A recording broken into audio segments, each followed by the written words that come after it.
CAN 2023 des U17, Hamad assistera au derby Algérie-Maroc. À Rezzeki Roman, il y a un déficit au niveau de la formation. Le derby maghrébin entre l'Algérie et le Maroc, prévu ce mercredi au stade Amlaoui de Constantine pour le compte des quarts de finale de la CAN U17 de football, sera marqué par la présence du ministre de la Jeunesse et des Sports, Abderrahmane Hamad, dans les gradins pour soutenir les coéquipiers du buteur Moslem Anatouf. J'y serai dans le but de soutenir l'équipe nationale, a-t-il dit. À Rezzeki Roman, il y a un déficit au niveau de la formation.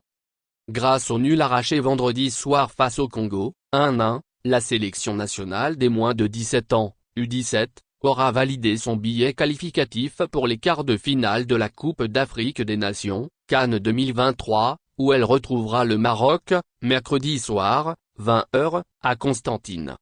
Il s'agit d'une vieille connaissance pour les coéquipiers de Moslem Anatouf.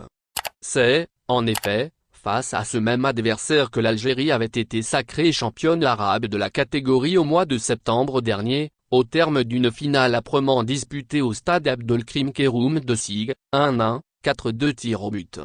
C'est dire que dans le camp marocain, il y aura forcément de la revanche dans l'air.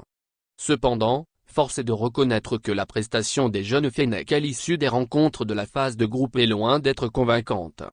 Hormis la première sortie contre la Somalie, 2-0, où ils avaient plutôt maîtrisé leur sujet, les hommes d'À Rezzeki Roman ont été sérieusement bousculés par le Sénégal, 0-3, et le Congo, 1-1.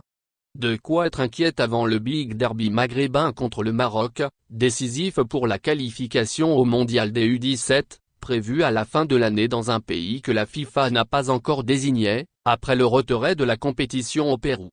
Une petite prestation que le sélectionneur justifie par un déficit en matière de formation chez les jeunes footballeurs algériens évoluant dans notre championnat. Il y a des vérités que nous ne devons pas cacher. Chez nous, il y a un déficit criant au niveau de la formation. C'est la triste réalité.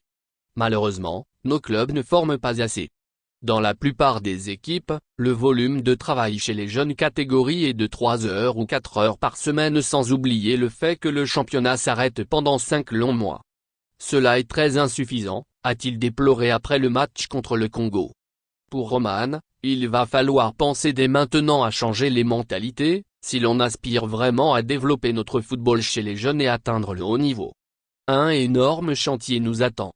À noter qu'à la fin de la confrontation face au Congo, le driver national a tenu à offrir un présent à l'entraîneur de la sélection adverse, l'Italien Eraldo Fabrizio Cesana, en guise de reconnaissance quant au travail qu'il est en train d'accomplir avec les Diables Rouges et les efforts consentis par la fédération locale au niveau du travail de base.